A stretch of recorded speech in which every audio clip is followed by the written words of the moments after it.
기이드 모파상의 목걸이 읽어드리겠습니다. 가난한 집에 태어난 아가씨들 중에는 매력있고 아름다운 아가씨가 있다. 그런 경우 사람들은 흔히 운명의 장난이라고 말하는데 마틸드 로와젤도 그런 아가씨들 중에 한 사람이었다. 그녀는 지창금도 물려받을 유산도 없었다. 멋지고 돈 많은 남자와 사귀어 결혼할 수 있는 기회는 아예 주어지지 않았다. 그녀는 결국 교육부에서 일하는 말단 공무원과 결혼했다. 그녀는 멋을 낼 만한 경제적 여유가 없어서 언제나 수수한 차림새로 지낼 수밖에 없었다. 그러면서 늘 자신이 너무 초라하다는 생각이 들어 우울했다. 그녀는 여자에게 있어서 신분이나 혈통보다는 미모나 애교, 매력이 중요하다고 생각했다. 그녀의 생각대로라면 가난한 집안의 아가씨라 해도 섬세한 성품, 우아한 자태, 부드러운 마음씨만 가지고 있다면 부잣집 마님이 될 수 있는 것이다. 그녀는 자신이 아무리 사치를 하거나 어떤 세련된 생활을 하더라도 성에 차지 않는다고 생각했다. 그래서 그녀는 늘 자신이 가엾고 불쌍해서 견딜 수가 없었다. 그녀는 누추한 집, 아무런 장식이 없는 너절한 벽, 부서진 의자, 더러운 깔개를 볼 때마다 괴로워했다. 그녀와 비슷한 형편의 여자라면 신경도 쓰지 않을 것들에 그녀는 일일이 눈을 돌리며 화를 내는 것이었다. 그녀는 보잘것없는 가구를 손질할 때마다 새삼스레 고뇌에 잠겨 가슴속에 품어두었던 갖가지 꿈들을 그려보곤 했다. 그것은 동양의 향기가 가득 뺀 목걸이가 걸린 조용한 응접실에 높다란 청동 촛대에선 촛불이 아름답게 타오르고 건장한 하인 두 사람이 난로가 안락의자에 푹 파묻혀 꾸벅꾸벅 절고 있는 그런 풍경이었다. 또한 그녀가 머릿속에 그리는 커다란 응접실은 고급 천으로 온통 장식이 되어 있고 우아한 가구 위에는 값진 골동품이 늘어서 있어야만 했다. 때로는 멋지고 향기로운 작은 응접실을 상상하기도 했다. 그곳에서 그녀는 매일 오후 5시에 가장 가까운 친구들만 모아놓고 차를 마신다. 그 중에서 자신은 당연히 모든 여자들이 동행하는 유명 인사여야 한다. 현실에서는 사흘 동안이나 빨래하지 못한 식탁보가 덮인 둥근 식탁 앞에 저녁 식사를 하기 위해 앉는다. 남편은 수프 그릇의 뚜껑을 열며 기쁜 듯이 말한다. 야, 대단한 수프야. 이런 수프는 구경도 하기 힘들 거야. 그럴 때마다 그녀는 곧 몽상 속으로 빠져들곤 한다. 진수성찬으로 차린 저녁 식사, 반짝이는 은그릇들, 요정들이 사는 숲을 배경으로 전설 속의 인물이나 진기한 새 모양을 수놓은 벽걸이, 그리고 멋진 그릇에 담겨 나오는 맛있는 요리를 상상했다. 붉은 송어의 장밋빛 살이라든지 어린 닭의 가슴살을 먹으며 은은한 미소를 띠고 정다운 이야기를 나누는 모습을. 그녀에게는 나들이 옷도 아무런 장신구도 없었다. 무엇 하나 제대로 가진 게 없었다. 그러면서도 늘 값진 장신구나 화려한 옷만을 좋아하며 자신은 그것을 위해 태어났다고 생각했다. 그녀는 사람들의 부러움을 사고 싶었고 자신의 매혹스런 자태를 마음껏 뽐내고 싶었다. 그런 그녀에게는 돈 많은 친구가 한 명 있었다. 여학교 시절의 친구지만 이제는 두 번 다시 만나고 싶지 않았다. 친구를 만나고 돌아오는 길에는 언제나 깊은 우울감 속에 빠져들었기 때문이었다. 그럴 때마다 그녀는 자기 자신의 초라함과 슬픔, 절망과 비탄에 사로잡혀 며칠을 울면서 지냈다. 어느 날 저녁 무렵 남편은 손에 큰 봉투를 하나 들고 의기양양하게 집에 돌아왔다. 여보, 이것 보시오. 당신이 무척 좋아할 거요. 그녀는 얼른 봉투를 받아 뜯어보았다. 그 속에는 초대장이 들어있었다. 교육부 장관 조르주 랑포노 부처는 르와젤 씨 부부를 1월 18일 밤 장관 관저에서 개최하는 파티에 초청하오니 참석하여 주시기 바랍니다. 초대장을 읽고 난 그녀는 남편의 기대와는 달리 기뻐하기는커녕 화가 치미는 듯 초대장을 식탁 위에 내던지며 불평을 늘어놓았다. 그래서 나더러 어쩌라는 거예요? 난 당신을 기쁘게 해주려고 했던 것뿐이요. 당신은 좀처럼 외출도 하지 않으니 정말 좋은 기회잖소. 이 초대장을 얻는데도 꽤 힘이 들었소. 서로 얻기 위해 야단들이었는데 게다가 일반 직원들에게는 몇 장밖에 나오지 않는단 말이오. 그날 참석해 봅시다. 모두 대단한 사람들 뿐일 테니까. 그녀는 새침한 얼굴로 남편을 쳐다보고 있다가 참을 수 없다는 듯 큰 소리로 외쳤다. 무얼 입고 가란 말이죠? 남편도 미처 그녀가 입을 옷까지는 생각하지 못했기 때문에 더듬거렸다. 아니, 연극 보러 갈 때 입었던 옷이 있잖소. 난 그 옷이 아주 좋아 보이던데. 그는 더 이상 말을 이을 수가 없었다. 당황한 나머지 입을 다물어 버린 것이다.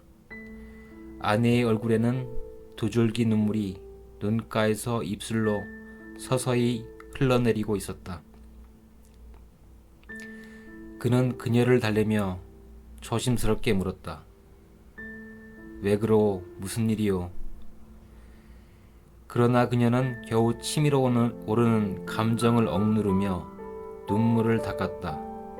그러고는 아무렇지도 않다는 듯 말했다. 아무것도 아니에요. 다만 입고 갈 만한 옷이 없으니까. 그런 모임에는 가지 않겠어요. 그 초대장은 아무에게나 줘버리도록 하세요. 나보다 옷이 많은 친구 부인에게나 주면 되겠네요.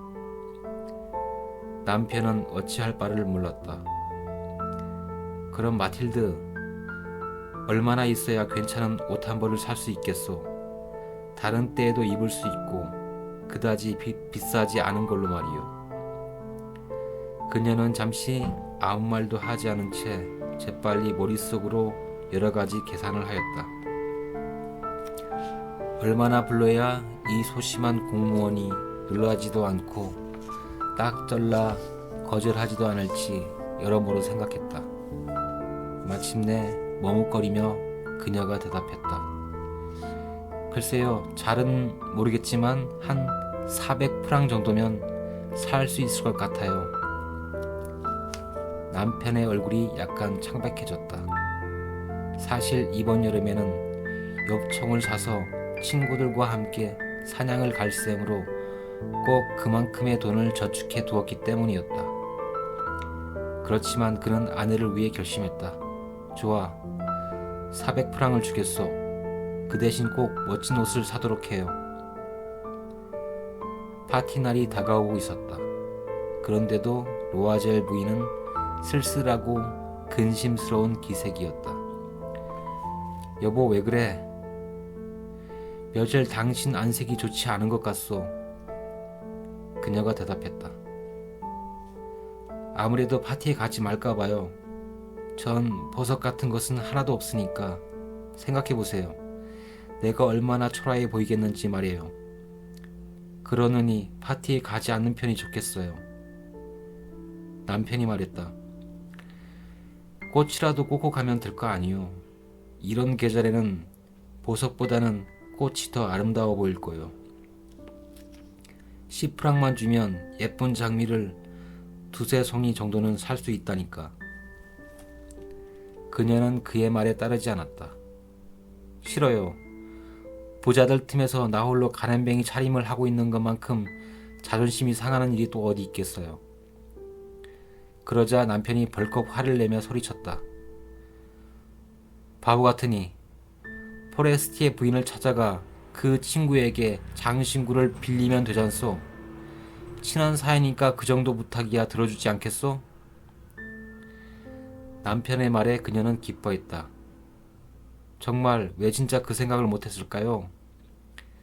다음 날 그녀는 만나고 싶지 않은 친구 포레스티에를 찾아가 자신의 딱한 사정을 이야기했다.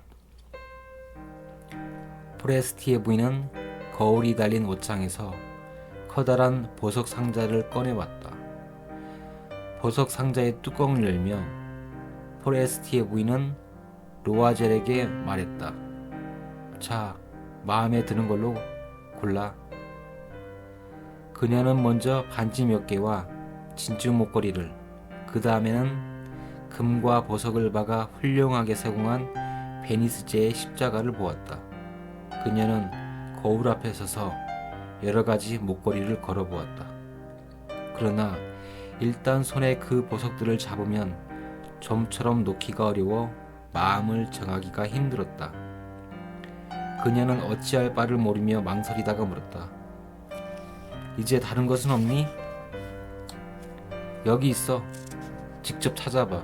어느 것이 내 마음에 들지 나는 모르겠으니까.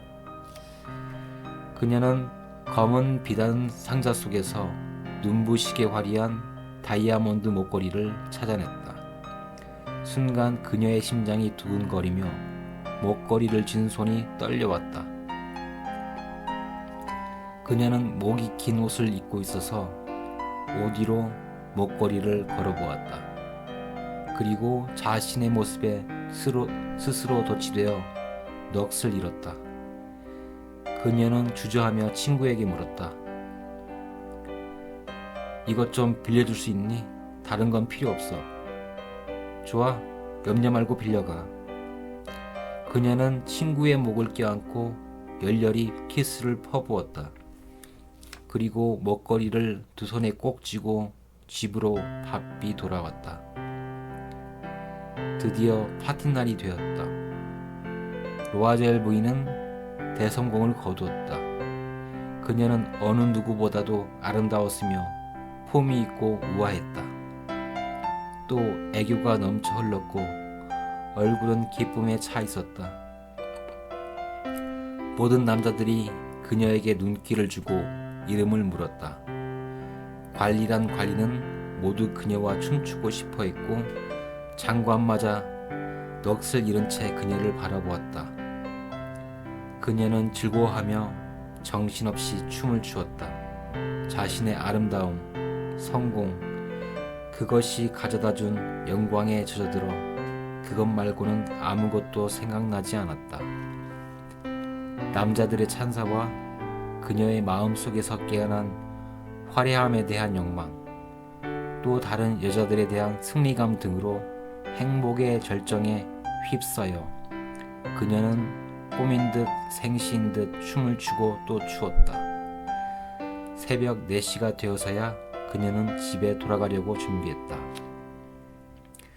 남편은 이미 자정부터 동료 3사람과 함께 비어있는 작은 거실에 들어가 자고 있었다. 그런데도 부인들은 떠들며 즐기고 있었던 것이다. 남편은 그녀에게 외투를 걸쳐 주었다. 검소한 평상복이었기 때문에 너무나 초라하여 아름다운 드레스와는 어울리지 않았다. 그래서 그녀는 그 외투를 입지 않으려고 도망치듯 걸어 나왔다. 화려한 털 외투를 입고 있는 다른 여자들의 눈에 띄는 것이 싫었다. 남편이 그녀를 붙들었다. 좀 기다려요. 그런 차림으로 밖에 나가면 감기에 걸리지 않겠소?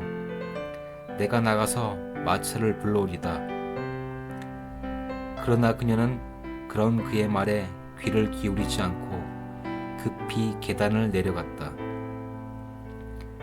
두 사람은 거리로 나왔으나 마차는 한 대도 눈에 띄지 않았다. 그들은 마차를 찾아 나섰다. 멀리 지나가는 마차에 대고 큰 소리로 열심히 외치며 마차를 잡기 시작했다.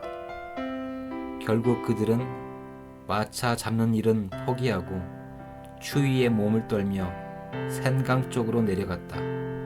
강가에서 그들은 밤마다 다니는 낡은 구식마차를 발견했다. 낮에는 파리 시가지에 그 초라한 모습을 드러내는 것이 부끄러워 밤에만 다니는 마차였다. 그 낡은 마차로 마르티르 거리에 있는 그들의 초라한 집에 도착하였다. 그들은 쓸쓸하게 집 계단을 올라갔다. 그녀는 이것으로 끝나버린 걸까 하는 아쉬움과 비탄에 빠져들었고, 남편은 남편대로 10시까지 직장에 출근해야 된다는 부담만 남아있을 뿐이었다. 그녀는 거울 앞에 서서 자신의 멋진 모습을 마지막으로 한 번 더 감상해 보려고 어깨를 감싸고 있는 외투를 벗었다. 갑자기 그녀가 찢어질 듯한 비명을 질렀다. 목걸이가 어느 사이엔가 없어져 버린 것이다. 옷을 갈아입던 남편이 깜짝 놀랐다. 무슨 일이요? 그녀는 남편을 돌아보며 실성한 사람처럼 떨었다. 없어. 다이아몬드 목걸이가 없어졌어요. 남편은 너무 어처구니가 없어 소리쳤다. 뭐라고? 저런, 그럴 리가 없어.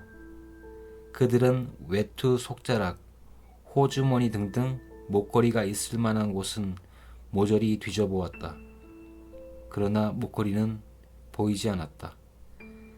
남편은 몇 번이나 연거푸 물었다.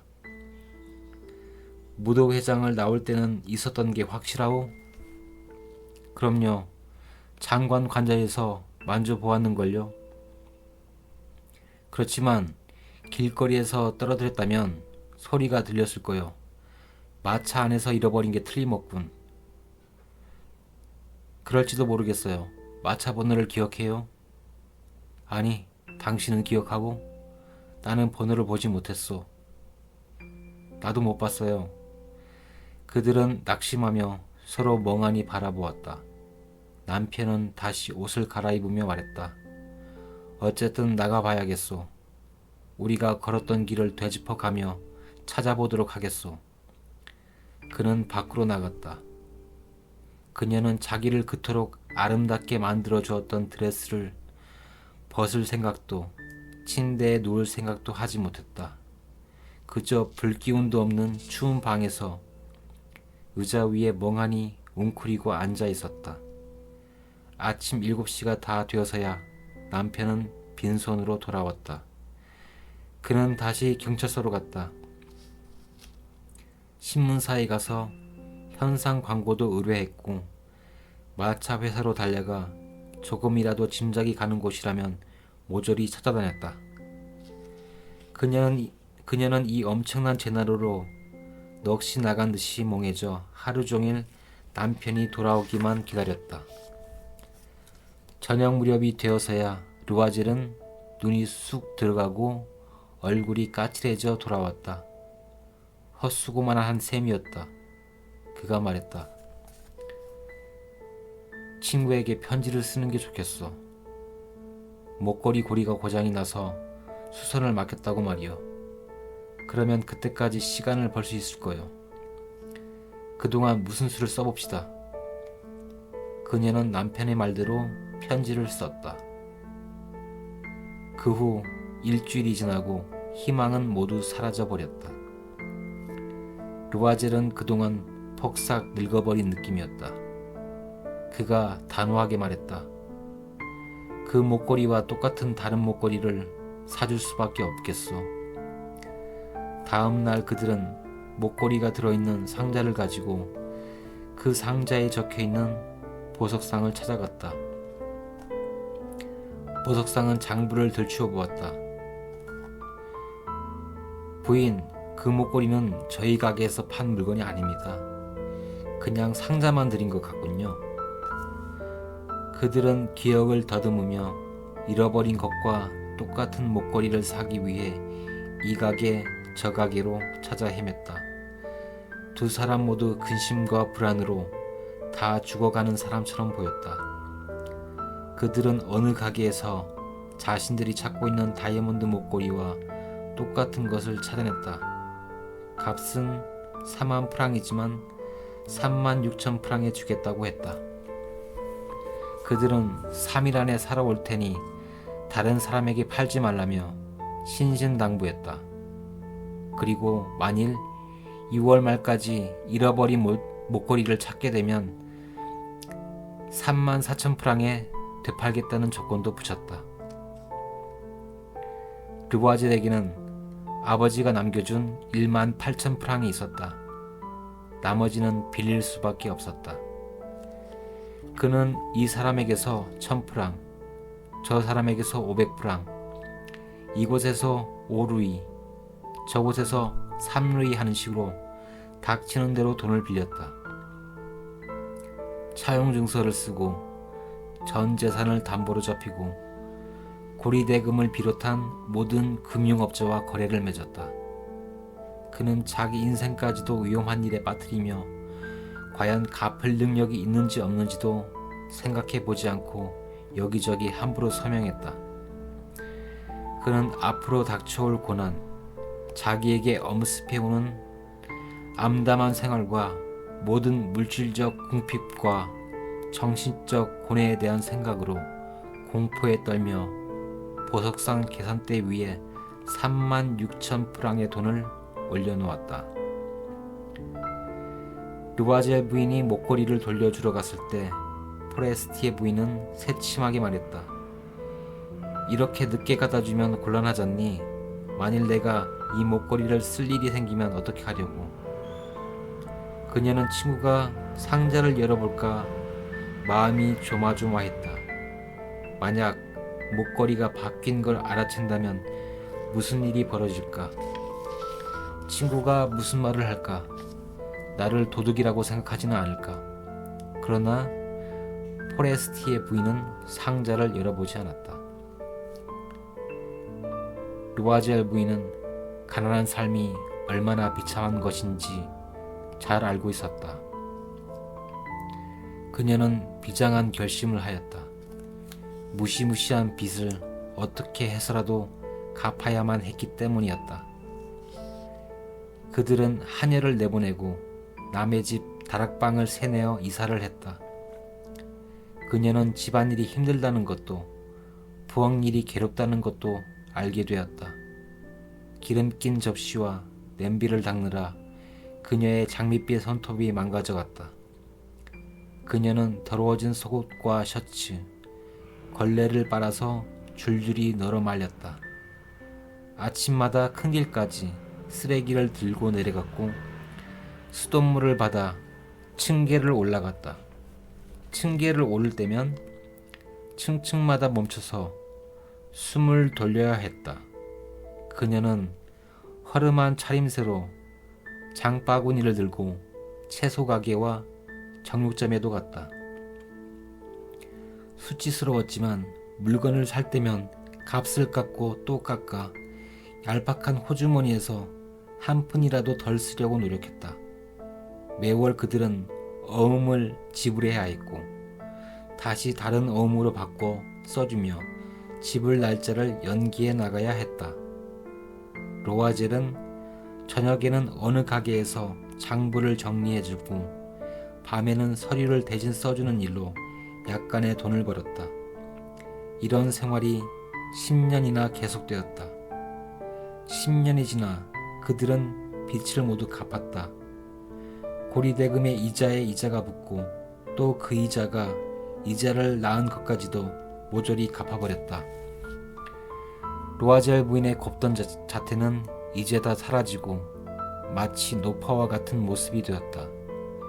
가난에 찌든 얼굴, 강한 근육, 완고하고 거친 태도, 어느 모로 보나 가난뱅이 아낙네일 뿐이었다. 그녀는 머리도 제대로 빗지 않고 치마를 삐뚤게 입는 것은 물론 손등이 빨갛게 부르텄다. 또 크게 소리 지르듯 이야기를 하고 물을 쫙쫙 끼얹으며 마루를 청소했다. 그러나 남편이 출근하고 혼자 있을 때면 가끔 창가에 기대서서 옛날의 그 파티를 떠올렸다. 자신이 그토록 아름다운 모습으로 찬사를 받았던 그때의 무도회를 아쉬워하며 추억에 젖는 것이었다. 만약 그 목걸이를 잃어버리지 않았다면 그녀의 인생은 어떻게 되었을까? 아무도 알 수 없는 일이다. 인생이란 얼마나 기가 막힌 것인가. 아주 사소한 일 하나가 한 사람의 인생을 망쳐버리기도 하고 영원한 행복을 누리기도 하다니. 어느 일요일이었다. 일주일 동안 계속 일을 한 그녀는 혼자 상젤리제 거리를 걷고 있었다. 무심코 걸어가던 그녀는 아이를 데리고 가는 어떤 부인을 보고는 갑자기 걸음을 멈추었다. 변함없이 젊고 아름답고 우아한 포레스티의 부인이었다. 로아젤 부인은 가슴이 꽉 막혀왔다. 가서 말을 할까? 그래, 괜찮겠지. 이제는 빚을 모두 갚았으니까 이야기해도 좋을 거야. 무슨 걱정이란? 그녀는 친구에게 다가갔다. 잔느, 잘 있었니? 그러나 포레스티의 부인은 초라해 보이는 여자가 자기를 다정스레 부르는 것이 이상한 듯 머뭇거리며 말했다. 저 부인 사람을 잘못 본 게 아닌가요? 아니야, 잔느. 나 마틸드 로아젤이야. 세상에, 마틸드. 왜 이렇게 되었지? 응, 많이 변했지. 고생을 많이 했거든. 너를 마지막으로 만난 뒤부터 가난도 점점 심해지고 그게 모두 너의 그 목걸이 때문이었어. 목걸이 때문이라고? 아니, 왜? 기억날 거야. 그 다이아몬드 목걸이 말이야. 내가 장관댁 파티에 갈 때 너한테서 빌렸었잖니. 그래, 그런데 내가 그걸 잃어버렸어. 무슨 소리야? 돌려주었잖아. 돌려준 것은 똑같이 생긴 다른 목걸이였어. 우리 부부가 그 목걸이 값을 지불하는데 꼭 10년이 걸렸지. 우리 같은 가난뱅이에게는 이만저만한 시련이 아니었지. 그러나 결국 우린 해냈어. 지금 난 정말 기쁘고 후련해. 포레스티의 부인은 그 자리에 우뚝 멈춰서 서서 떨리는 목소리로 말했다. 새 다이아몬드 목걸이를 사서 나한테 주었단 말이지? 그래. 그런데 넌 아직도 눈치채지 못했구나. 허허. 무리도 아니지. 아주 똑같았으니까. 그녀는 자랑스러운 듯 티 없이 밝은 표정으로 생글생글 웃고 있었다. 포레스티의 부인은 울먹이며 갑자기 친구의 손을 덥석 잡았다. 아, 마틸드, 어떡하면 좋지? 내 목걸이는 가짜였단다. 기껏해야 500프랑 정도면 살 수 있는